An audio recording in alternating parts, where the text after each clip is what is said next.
Hello, everyone. And thank you very much for having made the time in this super sunny day to come here and listen to what we have to say. It's quite flattering. So welcome to another Rooftop Design Talk. And thank you, Emel, Juan, and Isola.design for inviting us. For the one who doesn't know us, so I'm Ariana Bavuzo, aka AB, and this is Andrea Chedid, AC. We are partner both in architecture and in life, as some of you might know. And just in between the course of the first and second COVID wave, together we formed AB+AC Architects, that is an international multidisciplinary architecture studio with wellbeing design at the core of our vision and goals. So, I'm going to stand over here, just I feel like I'm in the corner. I guess everyone kind of feels after COVID that well-being is, a big part of our lives, and we're kind of re-questioning everything from where we work, where we live, our homes, and how all this impacts our happiness, because we're realizing when we're in spaces that are not designed for the proper function, it really impacts our productivity, our happiness, and if we get into kind of a positive feedback loop, that can help all aspects of our life. But what we're trying to understand is how can we implement, a technique in architecture or a process in architecture for our everyday life, and most importantly, how can we bring it to the next level? That is kind of what AB+AC is about. We try to look at all our projects through that lens, and we're constantly researching and exploring how to do that, whether it's through residential projects, cultural projects, or even design. And before going into the neuro-architecture and the psychology of space, which is a lot what we focus on in our practice. We're going to also touch on urban rewilding, which in Milan, I think there's many good examples of that, and understand why all of this is relevant to our philosophy and to the design these days. Before starting that, perhaps it's worth mentioning that, like, who we are as a firm, as a practice. So I'm Italian. I come from areas nearby Milan. Andre is a Lebanese American, but he spent all his life predominantly in Beirut. And together with us, we have other 2 to 6, depending from the project, people. So we are a team of 4 to 8. And we chose Lisbon, actually, as a city where, we believe that our creativity can boost the most. So some of these collaborators work with us in our space. These are images of our space. And then we have other creatives that work from afar. Like, for example, we have an architect works with us from Spain, from Granada, another one from Rotterdam, one from London. Also like interns and assistants from Milan and Beirut. So we are quite international. And of course, having chosen Lisbon as the city in Europe where to establish our main space helps us a lot also in the type of research that we're trying to carry on. And the work we try to do, being Lisbon on one side, one of the capitals of the world with its services and commercial hub, but at the same time, it gives you this abundance of untouched, wild spaces, just half an hour by car outside the city, where you this can... beach, for example, is 20 minutes by car. Yeah, this is it's called like Secret Beach, until 2 years ago that then it became like Chinese destination. So it's not secret anymore, but this used to be one of these, it is still, despite the Chinese, it is still like an untouched, kind of piece of beach and land, and you find an abundance of these. And this is also the right environment for us to re-question what it means to design with quality of living in mind, and what it is quality of living in general. just to also give a little bit about our history, before we set up AB+AC, which we set it up 2 years ago, about 2 years ago. Before that, we were both working in China, both basically as senior architects or project architects from renowned firms. Our experience there on one side was about, being able to have this extreme creative freedom. China is extremely fast-paced. The projects that they're working on there at the moment are, let's say, cutting edge. They're trying to push the limits. And on the other side, we're kind of faced with this issue of timeline there. While you're designing, the project is being built. So it's very hard to focus on quality there. But we were lucky that at both places where we were working, Vector Architects and Bureau Lechirin, and Superimpose, they had a big focus on quality. And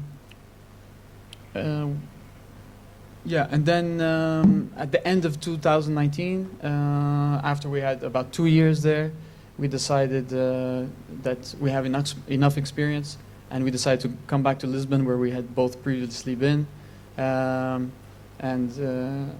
we started our practice there. After building and seeing built about 10 projects from the 19 projects that we worked on in China. We basically have, after all that experience and time there, one major question, which is, as architects, as developers, as designers, who are we designing for and who are we building for, basically?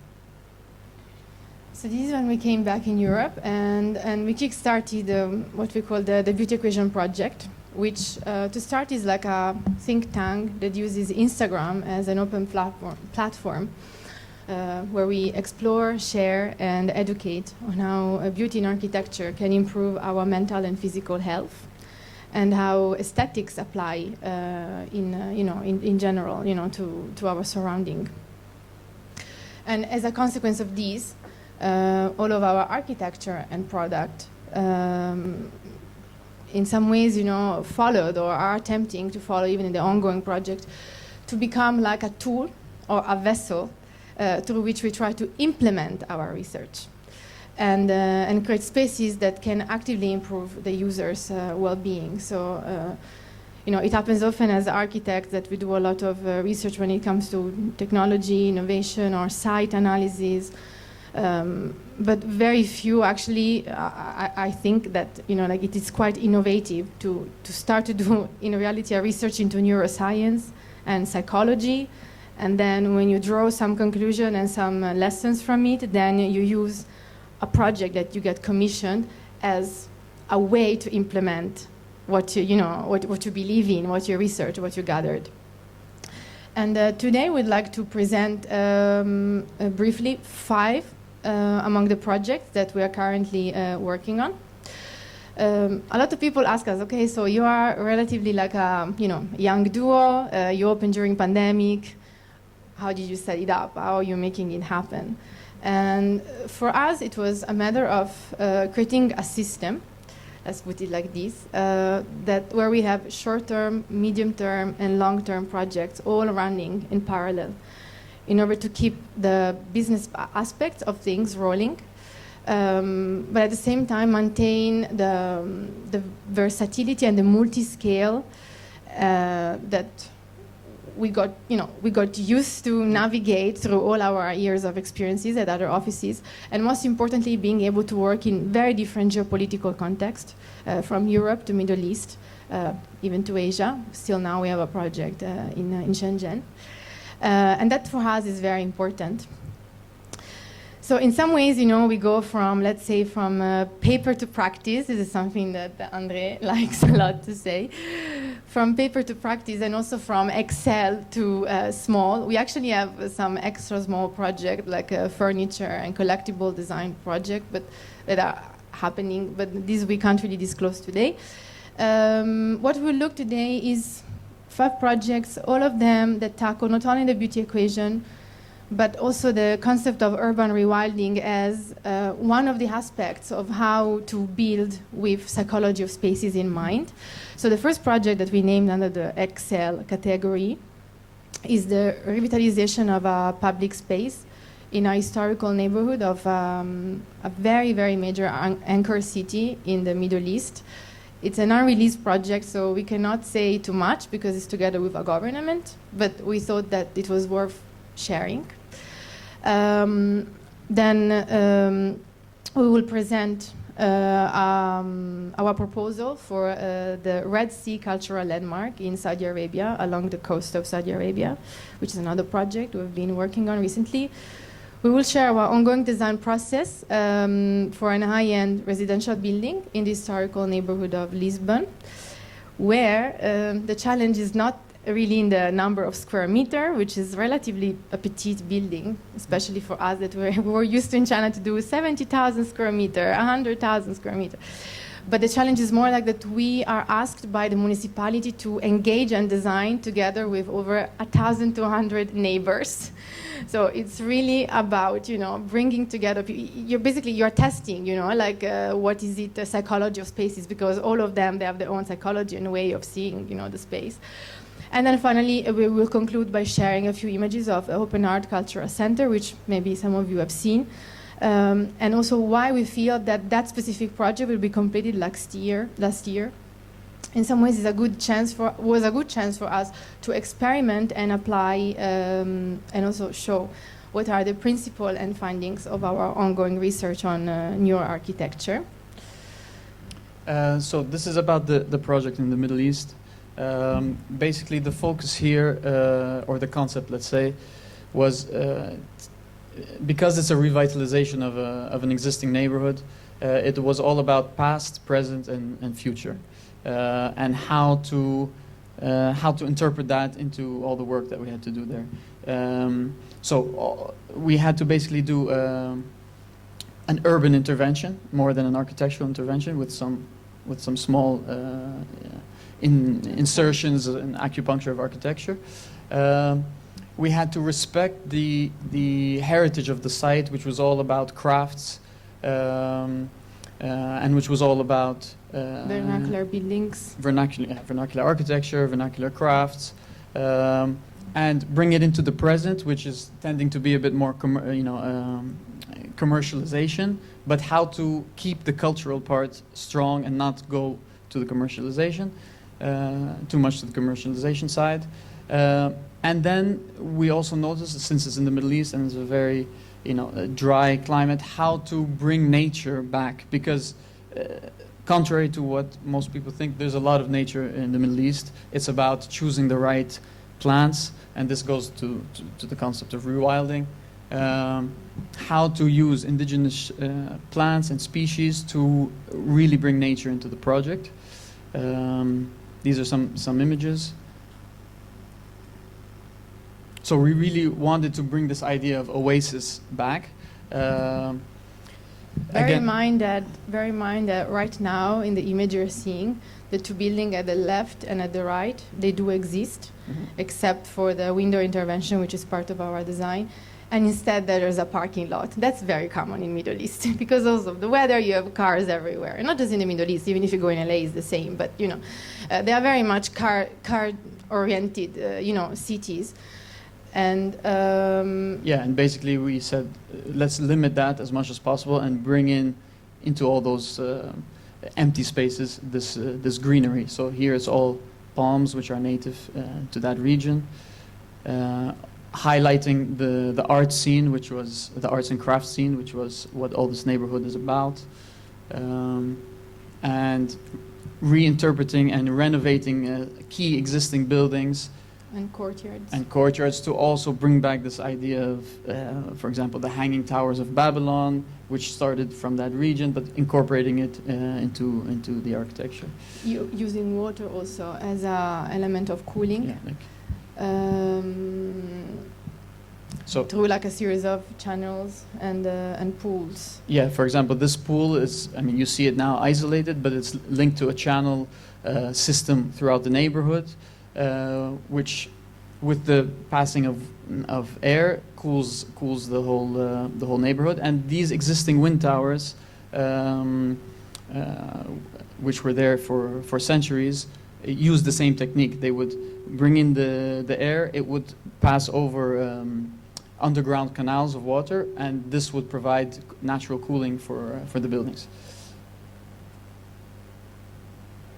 Again, here another pool that you see, another pavilion highlighting an historic part of an old wall, and this pool is also connected to various canals. So now it comes the Red Sea landmark project. I don't know how many of you know, but like Saudi Arabia in the recent years has been undertaking a multitude investments to improve its cities, but especially to enhancing its built history and tradition. And so what we proposed was, in fact, the design for a meditation space located along the Red Sea coastline of Saudi that can serve as a catalyst for tourism and culture alike. So the intention was to deploy architecture as a form of, let's call it, contemporary land art.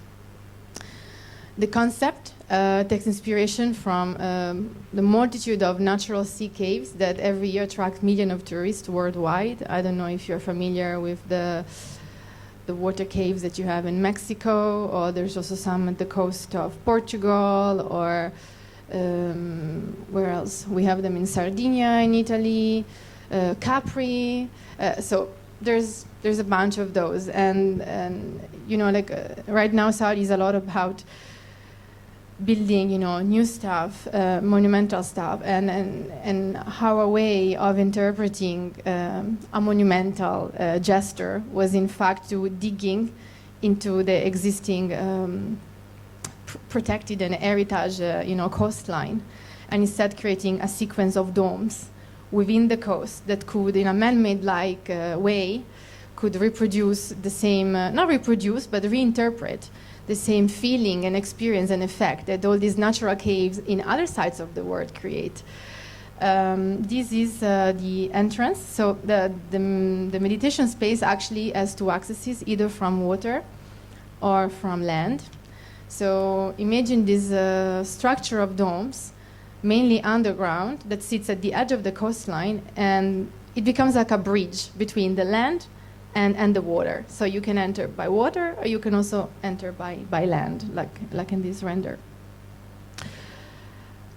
The architecture of it is is all made of local sand, concrete mixed with local sand. So it was very rammed earth. Yeah, it was very important to to make sure that the intervention would look very much part of what already exists there, and at the same time facilitate the blossoming of local vegetation. Because again, it's all the odds. Even in the desert, there is vegetation. It's just that it's a very specific vegetation of the site. We were very interested in maintaining also this contrast between the rock and our intervention, as if those two would sit in dialogue. So the man-made and the natural keep coexisting. And at the same time, the roof becomes a beautiful promenade for evening walks, because as you know, in these parts of the world, the temperature can be extremely hot. So designing and thinking spaces for the nighttime, it can be as important, or if not more important, than designing spaces for the daytime, because people tend to, use the spaces more in the nighttime. Here is the entrance to this series of dome kind of space. There's a lot of skylights that open up, creating like framing. Oh, sorry. Yeah, framing like paintings of the sky, and the vegetation inserts. This is actually how the space, this is a cross-section, how the space looks like, so from land and from the water. And there's a series of interlocking domes that sometimes even unveil some natural pool of sea water. And at the center sits the meditation space. The meditation space, it is indeed a model pool of water with a perimeteral amphitheater where people can just, sit and meditate, or even gather, or we also propose the idea, but this can become even like a sort of art gallery space, not necessarily for sales, but like managed by the government, a museum in some form. What was very much appreciated about this project, not only its sensuality in the shapes and materials and the fact that it is so contemporary, but at the same time it belongs so much to the site. And even funny enough, like in the Quran, I mean, I'm Christian, so I don't feel that I'm super entitled to talk about this, but it's interesting that even in the Quran, the Prophet used to go and meditate in caves. And then when I started to look through different religions, even Buddha used to meditate in caves. And some of our saints in the Catholic, religion also, have this underground connection, when praying. So yeah, it's a common spiritual journey. It's not really religious. It's about the spirituality of the Exactly, space. it's about the spirituality. So this, in some ways, become a place that can even bridging the gap. Like we were talking recently on a podcast, Behind the Scoop, on how to bridge the gap between East and West. And we think that these kind of designs, aside being universally calming and relaxing and respectful of the site, but at the same time they have a story and a motif that even if it is not explained, anyone that will step in will find a bit of their own culture and background within it. Yeah, there's other images. There's a lot of details in the paving and in the way certain rooms are laid out. And so, like, our question is, what could be the role of architecture if not to, in some ways, heal its users? This is a project in Lisbon, a much smaller scale. It's an apartment building, but the reason why it's relevant is it's facing a square which is protected by the local heritage society. Which this is an old image of the square, but basically it's untouched. It's located in the city center of Lisbon. All the green that you see here is showing the other green areas around. Some are protected and some are just regular green zones. On the left, you'll see the existing building, which was demolished, and the proposal on the right was by the Portuguese architect Eduardo Souto de Moura. So he originally had this project to do this on this plot to do this project, but the neighborhood found that it was too modern.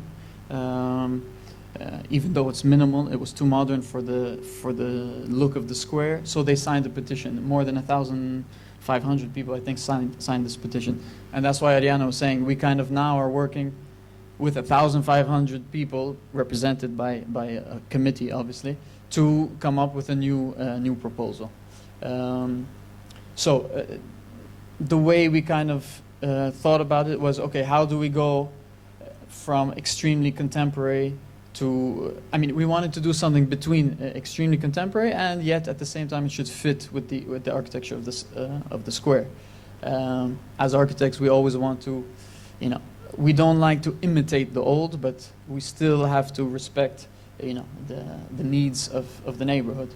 So here we had 4 initial options: the classical, romantic, modernist, and contemporary. And again, the square is very small, but it's very green. So these trees that you see here basically touch the building. So when you're inside the building, it's kind of like you're in the square.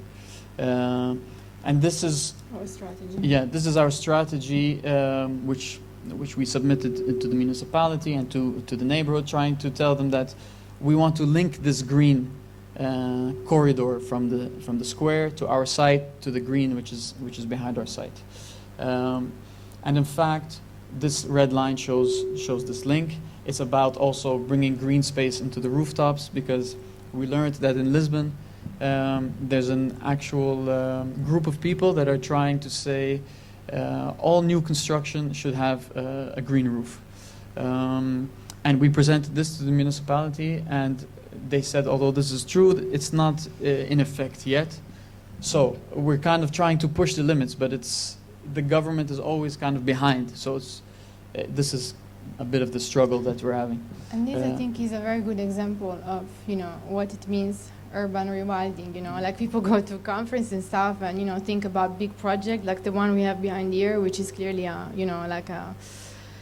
masterpiece of what it means to bringing urban rewilding, or bringing nature in the city. Bosco Verticale, again, behind here, is another masterpiece.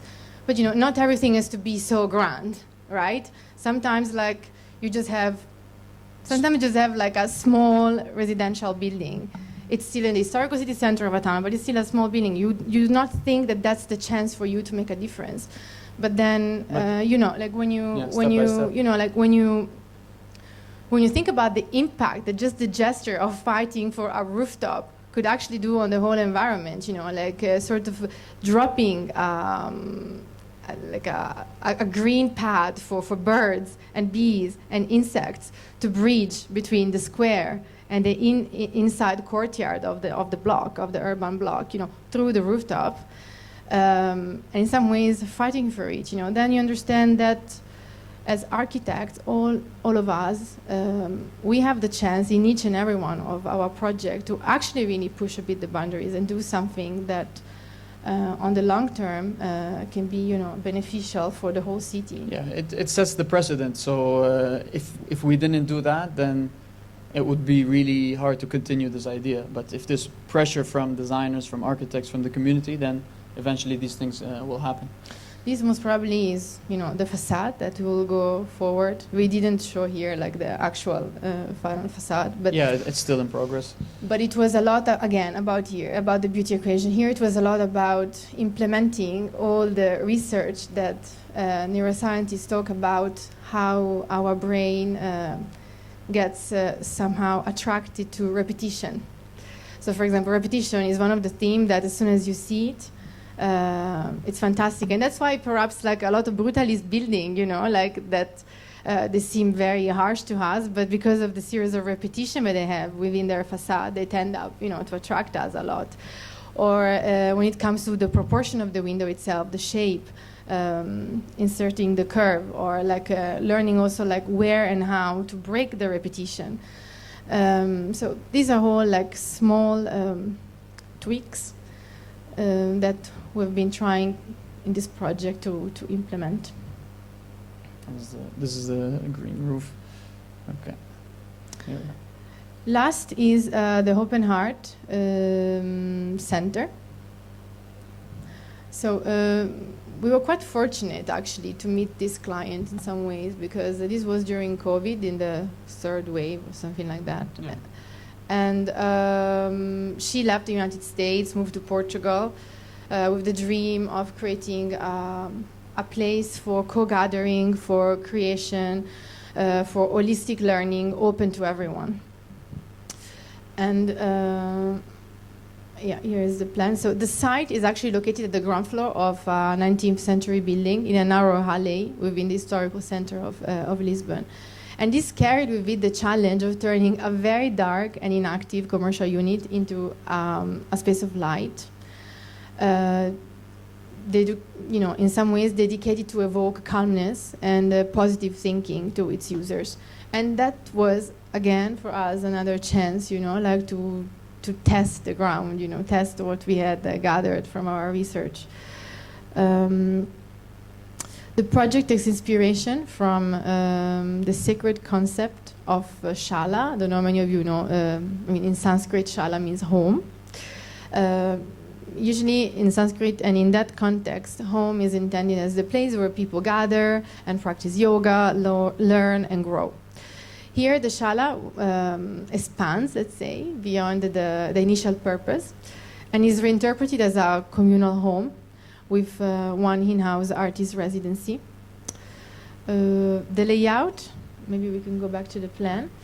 Or even here, it's fine. The layout is thought as a sequence of very pure and well-defined rooms. And that is another aspect of neuro-architecture. When we are exposed to rooms that have a lot of edginess or a lot of sharp corners, For example, there was a very famous psychologist that mentions Libeskind architecture, which I appreciate, of course, Daniel Libeskind. But for our brain, the way our brain is wired, if we would end up being exposed on a daily basis to building with this sharp corner, we would end up being in a situation of constant stress, and in some ways.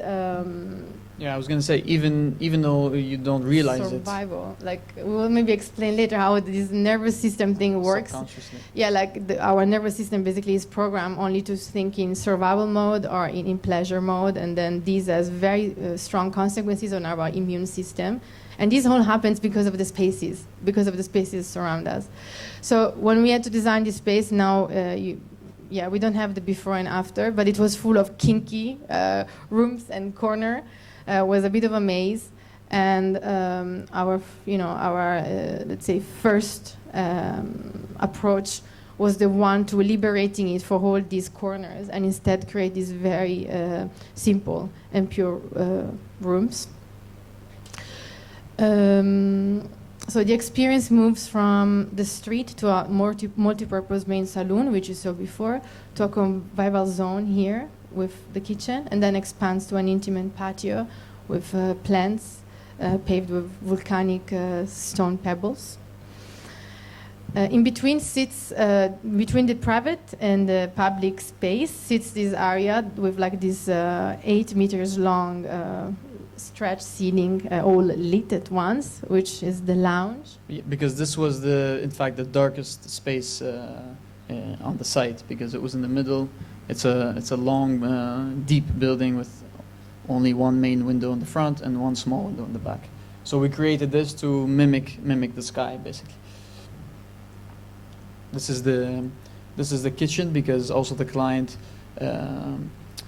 since it's both a private space and open to the public at times, and it can double as an artist residency. There's a big kitchen to host events, to host dinners. This central part can also be the gallery space for the in-house for the resident artist.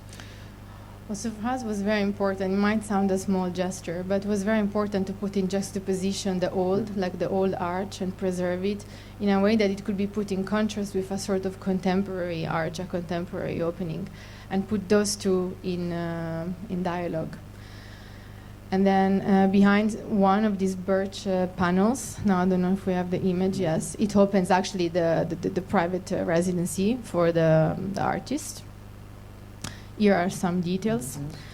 I'm not sure if you can grasp, but for example, like even the white walls are all textured. We invented on site a sort of technique and textured, because for us it was very important that, okay, forget about images now, the whole world is about what's Instagrammable, what's not. But for us it was very important that the transition between the paving, that in that specific narrow room is very smooth, and then the wall would be textured, and then when you turn you have the wood, for example, that is warm at the touch. Warm yet smooth, so it's a play of textures, a play of temperatures, and a play of light. Yeah, we see architecture a bit like cooking, like if you talk with a chef, he will tell you that it's important to, make a good mix between, cold and warm, and the textures and colors. And I think that's what we try to do too. And this is behind that birch panel is the bedroom, the private bedroom for the artist, with the bathroom behind the mirrors that you see there. Again, this space is a bit warmer. You can see only one window there on the right, so it was anyway this dark space. So we said, if it's going to be dark, let's make it cozy, kind of like a cave. Here also, these are some details. This is a local clay brick that's made in the south of Portugal that handmade. We also used here. Yeah, handmade. And now there's a question that we actually want to ask you guys. According to you, what makes a beautiful architecture also a beautiful experience worth living? Do you have any, personal experience to share? Like, of a beautiful space that you never want to leave. And You can give an example even of a certain building, a certain place.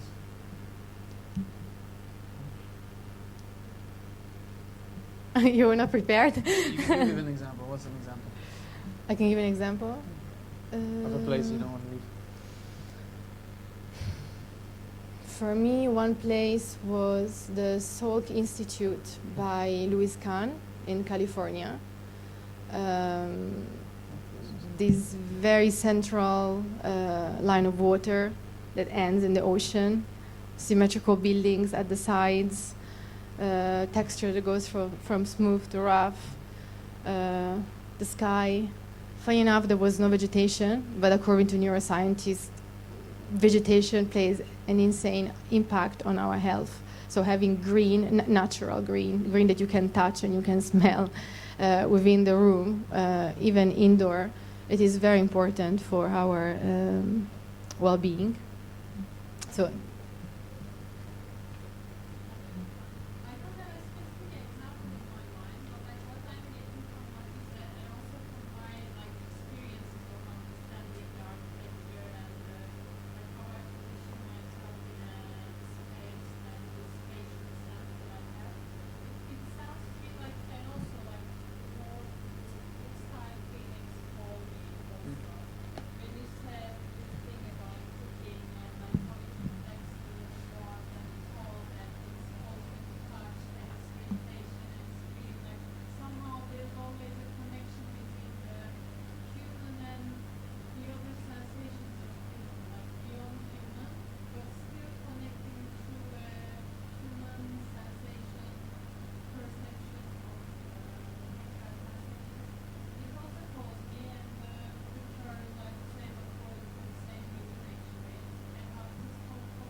Yeah, so it's a combination of all these things. Yeah. Okay. Anyone else? You had a.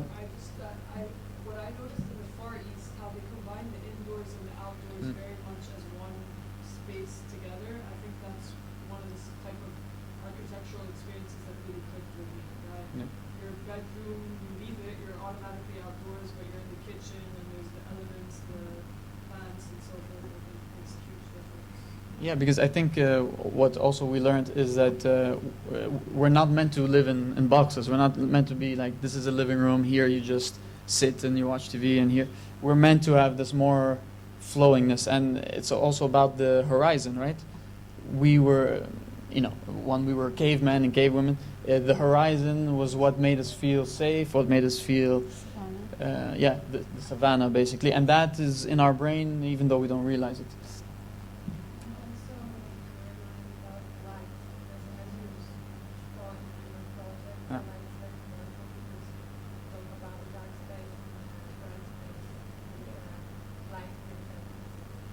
Yeah, dark spaces, unless it's some, I don't know, spa or something. But yeah, the Yeah, but you light don't brings. want. You cannot live as a person. You cannot. You can't live, in dark spaces.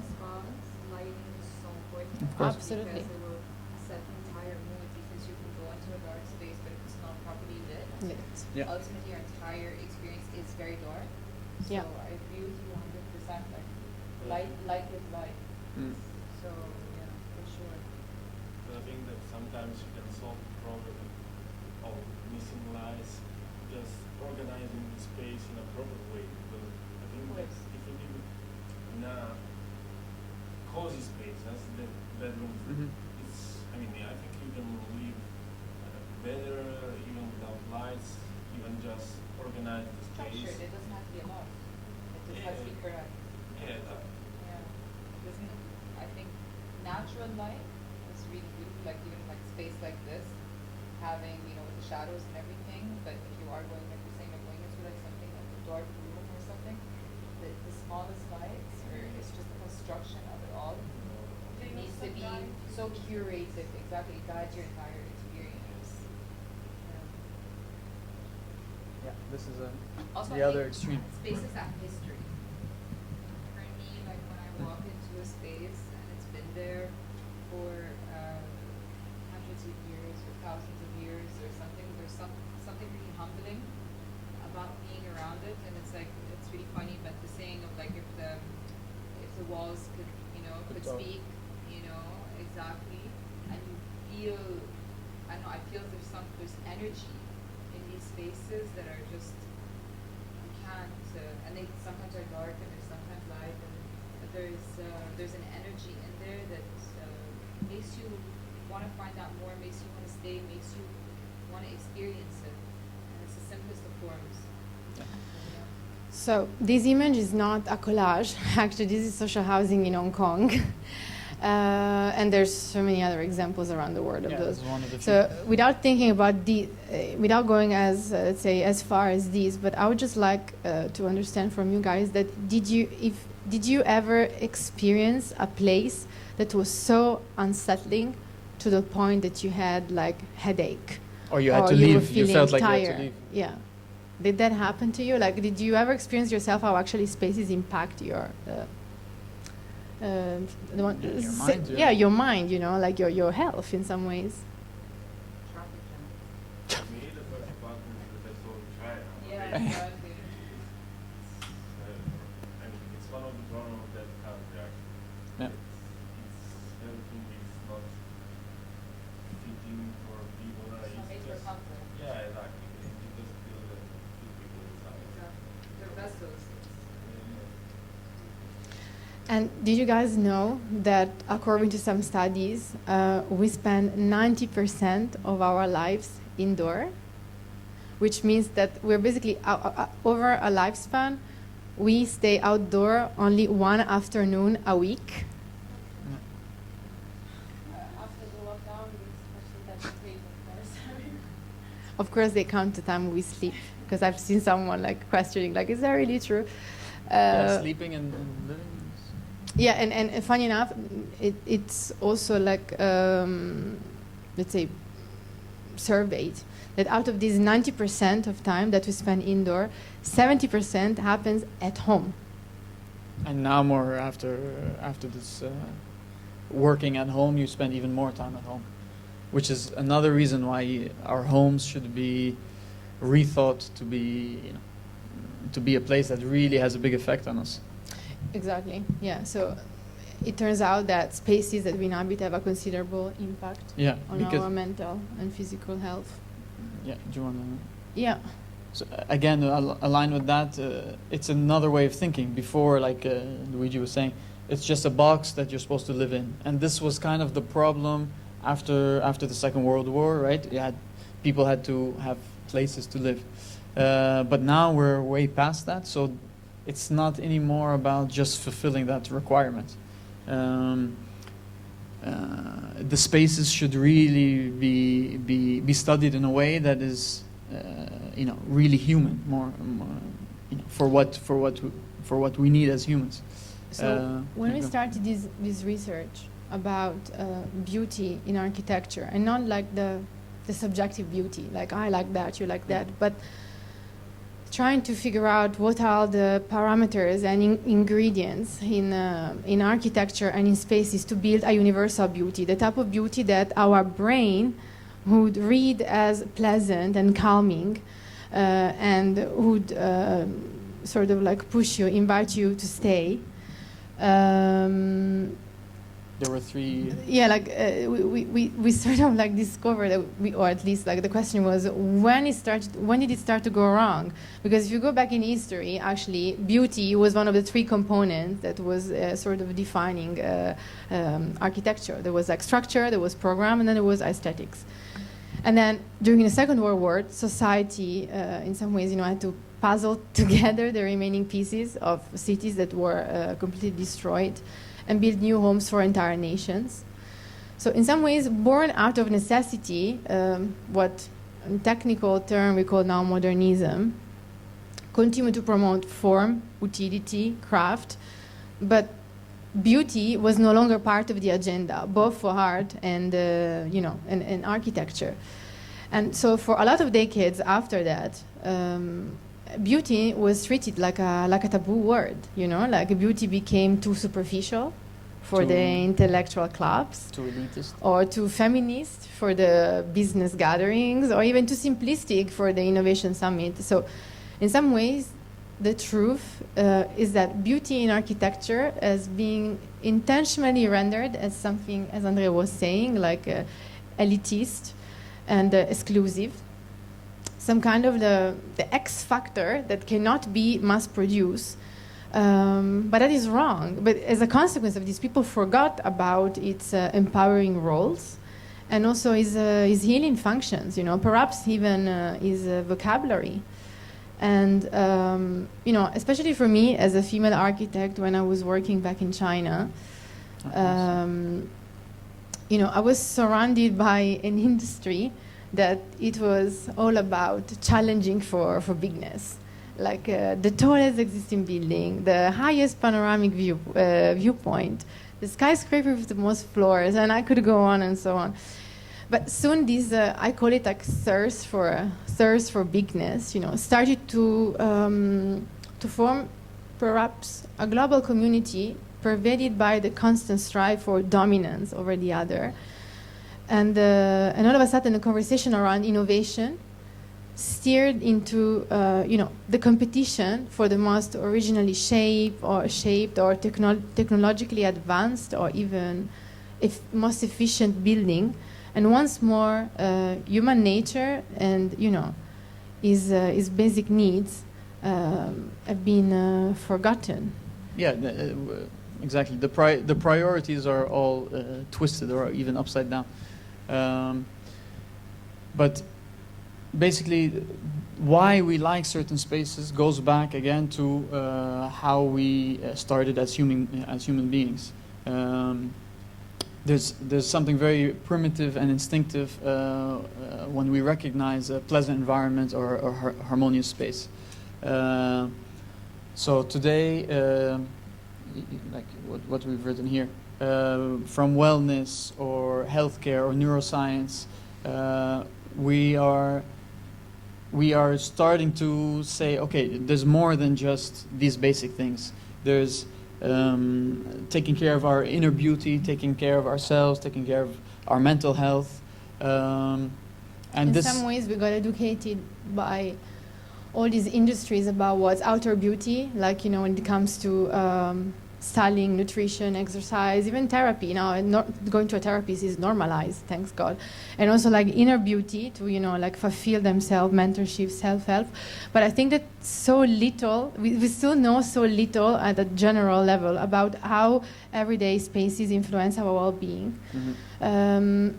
As we wrote, let another possibility of a universal form of beauty in architecture. A lot of people still think that, you know, this universal beauty doesn't exist, even if neuroscientists, you know, are proving it, that our brain is wired, you know. I mean, there is still the subjective element of beauty, but there are some things that we all agree on, or all feel that is beautiful, and that calms us and makes us feel good. So this is kind of the what would you call it? Not the ingredients for beauty, but this is kind of the triggers, the cycle that happens in our mind. What made Instagram so successful, basically, you know, because there is like, we are curious about something, then there is anticipation, especially with the carousel, you know, and then we get, you know, fulfilled with the next image, and then all of a sudden we want more. And this is not a joke, this is actually how our nervous system works. And but we get addicted by beauty, you know? Yeah, of course, the Instagram does it in a very shallow way. This can be also applied in a very meaningful way. So what we gathered from our research so far about neuroscience, architecture and the nervous system is that, so the nervous system, explained in a very simple way, is in charge of collecting information about the body and feeding them to the human brain through pathways that are electrical and hormonal in nature. Actually, right now, like every second, we have around 95,000 chemical reactions happening in our brain. 95% of which are completely intuitive and subconscious. And the space we are in plays a gigantic role in it.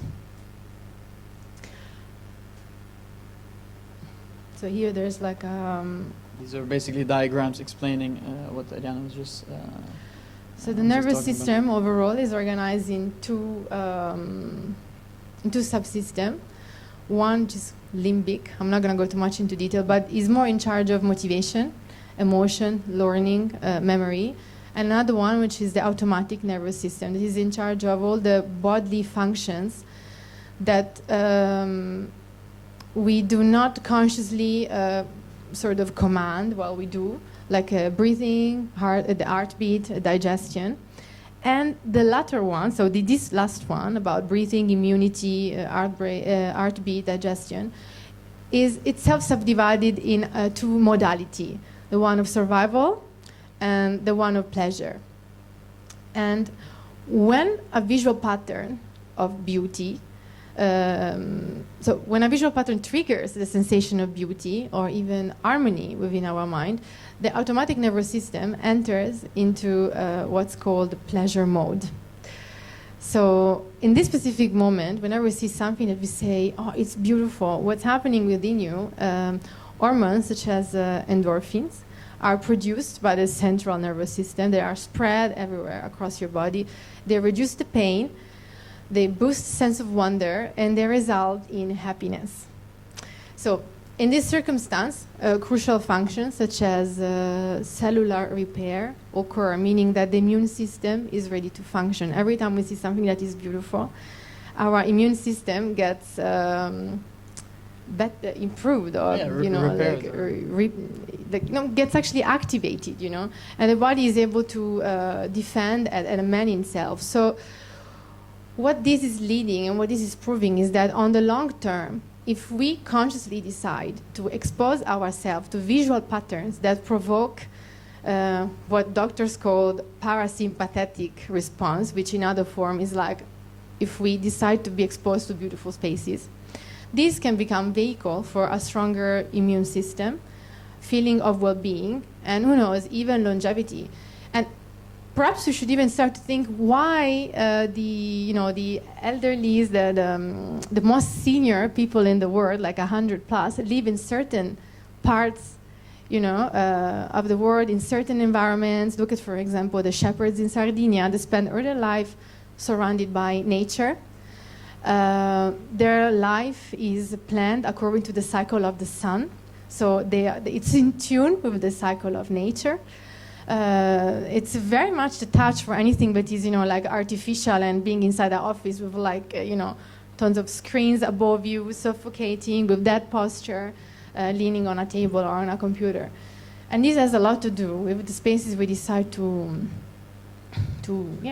expose ourselves. Yeah, because on the other side, you also have to think of if you're constantly exposed to negative, to spaces that are not conducive to your health, then that on the long run can be very damaging. And this is all based on how we evolved as humans. So we know that the architecture basically has the power to influence people in this way, which means where we live is a key factor. We have to really take that into consideration. Our homes, our offices, the public spaces, they have to be designed with the knowledge to fulfill a whole range of physical, social, and emotional needs. Talking about that, even our cities. Yeah, even our cities. And talking about that, I would like to give just a 5 steps breakdown of what I have learned when working a few years ago at the Gill Architects in Copenhagen. I feel, for the one that you don't know, like he's perhaps like the father of contemporary urbanism and urban planning. And what is very interesting about his approach is that he believes that it is indeed possible to change cities in 5 steps and therefore improve our lives in 5 steps. The first, this is actually a whole illustration that I designed for him when I was working at his firm. And first step is about designing for people by analyzing and being sensitive to people's human needs. And a common feature of almost all cities in the world, regardless of global location, economical viability, stage of development, is that people who still use the city space in great numbers have been increasingly poorly treated in some ways, like limited space, obstacle, noise, pollution, risk of accident. Disgraceful conditions are typical for cities dwellers in most of the world's cities. So valuable progress has been made. I think Milano behind us is, certainly an example, but still a lot needs to be done, especially when it comes to include nature in this urban process, that now we happen to call urban rewilding, because in fact, the way we shape our cities, they eventually end up shaping us. So it is very important to put that in mind. And about that, then we move to the second step, which is the advice to go out there and investigate your city by understanding the relationship between architecture and the life that this architecture promotes. So let's take a look at the life that happens in between our buildings, including all of the very different activities that people are engaged with. For example, the quality of the pedestrian path that we take every morning to connect from one place to another one, shopping promenades, bus stops, longer stations for staying, like benches, picnic areas, lunch areas, even window shopping, conversation areas, exercise areas, recreational areas. So all these spaces are, it's just so crucial to, to analyze them and better them, because these are the catalyst for human interaction. And if there is something that we very thrive as human being, is a social interaction. Third step is then, after gathering information about, create a network of streets where urban everyday life activities can flourish. So 2 levels of activities. The main one, which is in the case of the city, is circulation across like walking, cycling. Of course, we still have to keep the cars, but also like the location of anything that has to do with public transportations. Also the quality of the stations themselves. Why do we only think about bus stops as a bench and a roof? Why we don't actually build something around it that becomes a place of attraction? And then you also get on the bus. And then there's also the unplanned spaces, and these are very important for the city, which is not every space has to have a function that is, a dedicated function. Having, little niches, little alcoves, place to shade yourself from the sun if it's hot, or under some coverage from the rain. So all these unplanned spaces are also really important, which they're unplanned, but we kind of have to design them and plan them. So as a follow-up on that, plan, of course, for a quality of life in terms of connectivity, livability, diversity, and also reconnection with nature. So let's think of cities as if they were a meeting place to connect with people and nature.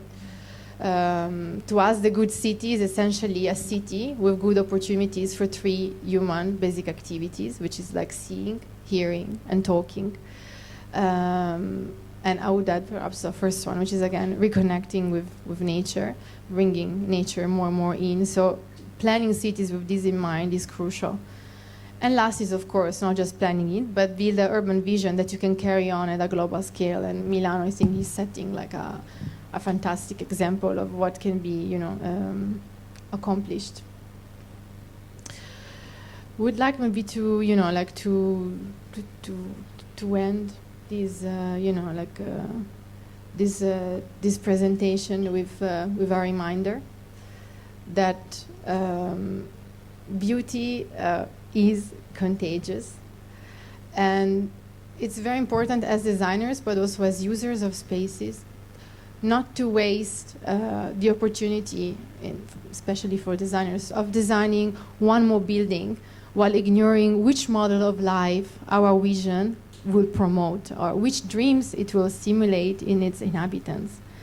So for example, in the case of the Portugal project that we showed before, again, is a tiny gesture, but fighting against the municipality for a green roof instead of a traditional pitch roof like any other. It might sound something banal, but actually on the long term will be like a small stone, towards the right decisions. I hope we have to re-question these things that were initially meant to make a uniform city, all the same roofs. We have to start to re-question it and of course keep this aesthetic thing in mind, but also bring it to the next level. So imagine all the roofs are planted. So this is again, it's going to be aesthetically pleasing, yet it also has a very helpful function. So despite our audience was small but warm, we hope that this afternoon talk could be a way of spreading the word on how aesthetic apply to our surrounding, and how the visual realm actually affect us as individuals, and how to bring happiness in our cities and everyday spaces through thoughtful design. So thank you very much. Thank you.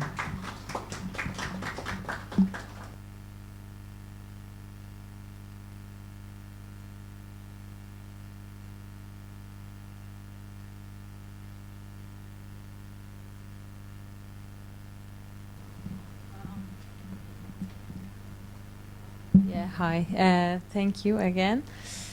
This feels weird, the microphone. What you said last was just amazing. Like, I took notes not to forget that beauty is contagious, and like it's important what type of feelings the building, the space will give to its inhabitants. I would like to ask you, for example, when you are designing a space in an emerging space, let's say in EMEA region in UAE, because it is, let's say, a space, an emerging space. So, like, there are some, of course, the researches and the assumptions, like what type of a place it will turn to, and which type of interactions it will call, and like who will be the inhabitants, and like what type of also other interactions will be going on there. But like there's a certain level that we can assume for that, and for the rest, are you taking it in consideration, for example, while you are designing a space, even after this transition happens, and for the things that you cannot plan or you cannot foresee, or like what type of an approach are you using it for this place to be also continue to transition, its transition? Sorry. Yeah, I mean, I think that's probably the hardest thing to tackle, right? It's you kind of have to take the models from other places, other cities, and you have to plan for this randomness. You have to plan for the randomness. So you have to leave opportunities available. You have to think based on the culture that you're working in or the city that you're working in, how it has evolved to this point.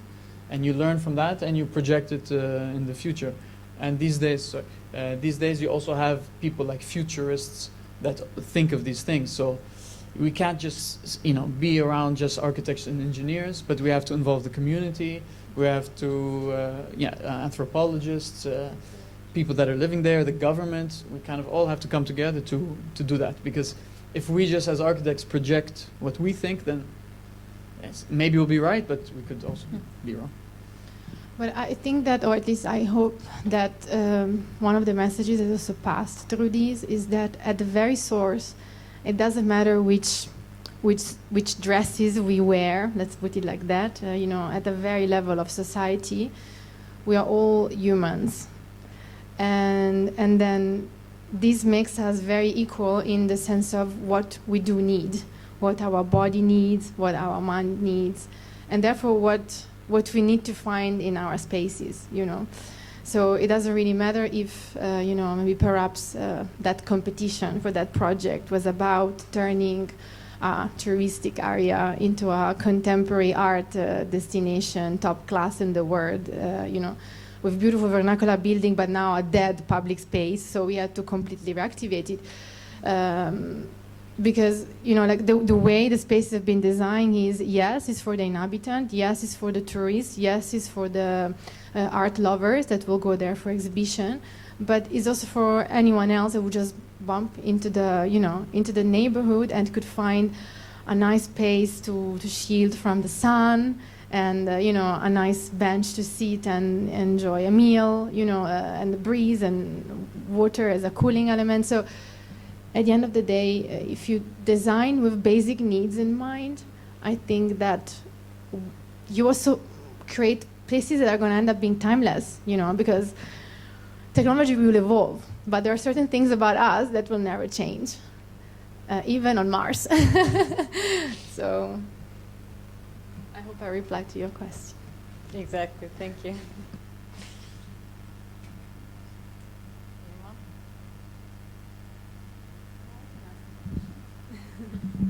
Hello. So you talk a lot about rewilding and beauty in space and well-being in space and how the space can affect our experience in it. Do you think it is, I don't want to say simple, but you can do the same experience in any scale in architecture? Do you think it's possible to bring it to the larger scale until the extra small scale? This 5 senses, this sensorial experience, what do you think? I mean, from what we learned from previous experiences and also in the way we practice in our practice, is that the methodology across scales remains the same. But then when it comes to the solution, of course, it has to be developed at a different level of depth. And details will always be details. Like even in a gigantic master plan, you will end up coming to the time when you have to resolve details. And I think that if there is really one quality that should summarize what it means to build with the beauty equation in mind, or this beautiful, like a universal beauty in mind, is by approaching design through a series of sensitive ideas. And sensitive ideas really rely in the details.